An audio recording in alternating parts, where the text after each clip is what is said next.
जी हाँ दोस्तों, इस वक्त की बड़ी खबर दिल्ली के सुप्रीम कोर्ट से निकल कर आ रही है। किस तरीके से वीवीपैट ईवीएम मशीन में किस तरह वोट गड़बड़ी करके और सत्ता पक्ष के द्वारा जो है सो सरकार बनाया जाता है। उसमें एक याचिकाकर्ता ने सुप्रीम कोर्ट में याचिका दाखिल किया था, जिसमें जनहित याचिका में सुप्रीम कोर्ट ने ये माना है कि वोट में किस तरीके से चोरी किया जाता है और लोकतंत्र का पूरी तरीके से हत्या है। तो मैं आपको अब तस्वीर दिखाने जा रहा हूँ किस तरह सुप्रीम कोर्ट के जो जजेस हैं उन्होंने किस तरह खुलासा किया। आइए देखते हैं। देश की सबसे बड़ी अदालत सुप्रीम कोर्ट में आज जो खुलासा हुआ उसने पूरे देश की राजनीति में भूचाल ला दिया है, क्योंकि जिस चुनाव आयोग को अब तक लोकतंत्र का सबसे पवित्र प्रहरी बताया जाता था, उसके दावों की पोल कोर्ट में खुल गई और ईवीएम के जरिए वोट चोरी के सबूत पहली बार इतने साफ साफ सामने आए कि खुद जजों को भी सवाल पूछने पड़े कि आखिर ये मशीनें कितनी सुरक्षित हैं और इनकी पारदर्शिता पर भरोसा क्यों किया जाए।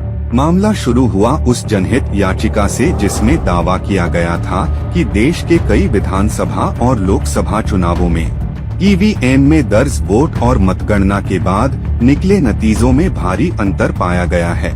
याचिकाकर्ताओं ने अदालत में एक सबूत पेश किया, जिनमें बूथवार डेटा, आरटीआई के जवाब और चुनाव आयोग के आधिकारिक आंकड़े शामिल थे, जिसमें साफ दिखा कि एक बूथ पर 200 से 300 वोट ज्यादा गिन लिए गए, जबकि वोटर लिस्ट में इतने नाम थे ही नहीं।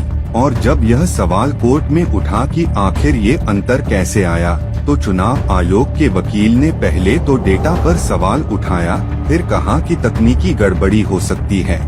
लेकिन जज ने साफ साफ कहा कि तकनीकी गड़बड़ी का मतलब यह नहीं कि लोकतंत्र की आत्मा के साथ खिलवाड़ किया जाए। इस दौरान विपक्ष के वकीलों ने और भी चौंकाने वाले खुलासे किए, जिसमें बताया गया कि जिन ईवीएम मशीनों को सीलबंद कर स्ट्रॉन्ग रूम में रखा जाता है, उनमें सील तोड़ने और मशीन बदलने के मामले कई राज्यों में दर्ज हुए हैं।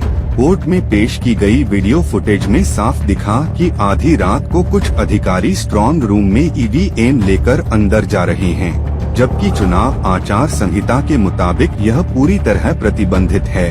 इतना ही नहीं, याचिका में यह भी बताया गया कि वीवीपैट पर्चियों का मिलान सिर्फ 5 बूथों तक सीमित रखना एक सोची समझी साजिश है, ताकि बड़े पैमाने पर हो रही गड़बड़ियों को छुपाया जा सके। और जब कोर्ट ने पूछा कि 100% वीवीपैट मिलान में क्या दिक्कत है, तो चुनाव आयोग ने समय और संसाधनों की कमी का बहाना बनाया। लेकिन जज ने पलटकर कहा कि लोकतंत्र की रक्षा में समय और संसाधनों की कमी का बहाना स्वीकार्य नहीं है। इस सुनवाई में विपक्षी नेताओं के नाम भी सामने आए, जिन्होंने ईवीएम गड़बड़ी के मामलों में बार बार चेतावनी दी थी, लेकिन चुनाव आयोग ने उन्हें अनदेखा किया। यहाँ तक कि कई राज्यों में मतगणना के दिन अचानक बिजली गुल होने, इंटरनेट बंद करने और सीसीटीवी फुटेज गायब होने जैसे मामलों का हवाला भी दिया गया। कोर्ट में पेश दस्तावेजों के मुताबिक 2019 लोकसभा चुनाव में 370 से ज्यादा सीटों पर गड़बड़ी की शिकायतें आई थीं, लेकिन एक भी मामले में चुनाव आयोग ने स्वतंत्र जांच नहीं कराई। उल्टा शिकायतकर्ताओं को ही कानूनी नोटिस भेजे गए, जिससे साफ है कि सिस्टम में पारदर्शिता के बजाय डर का माहौल पैदा किया गया। इस सुनवाई के बाद सुप्रीम कोर्ट ने चुनाव आयोग को कड़ी फटकार लगाई और कहा कि अब वक्त आ गया है कि ईवीएम की विश्वसनीयता पर स्वतंत्र तकनीकी ऑडिट हो और वीवीपैट मिलान सभी बूथों पर किया जाए। जज ने यह भी कहा कि लोकतंत्र सिर्फ चुनाव कराने से नहीं बल्कि जनता के भरोसे से चलता है, और अगर जनता को भरोसा नहीं रहा तो पूरी व्यवस्था खोखली हो जाएगी। इस खुलासे के बाद विपक्ष ने मोर्चा खोल दिया है। राहुल गांधी ने ट्वीट कर कहा कि सच्चाई सामने आ गई, ईवीएम चोरी का खेल खत्म होना चाहिए। वहीं अरविंद केजरीवाल ने इसे लोकतंत्र की हत्या करार दिया और कहा कि जब तक बैलेट पेपर वापस नहीं लाया जाता, तब तक चुनाव आयोग पर भरोसा नहीं किया जा सकता। अब सवाल यह है कि क्या इस सुनवाई के बाद ईवीएम का इस्तेमाल बंद होगा? क्या बैलेट पेपर की वापसी होगी, या फिर सरकार और चुनाव आयोग मिलकर इसे भी दबाने की कोशिश करेंगे?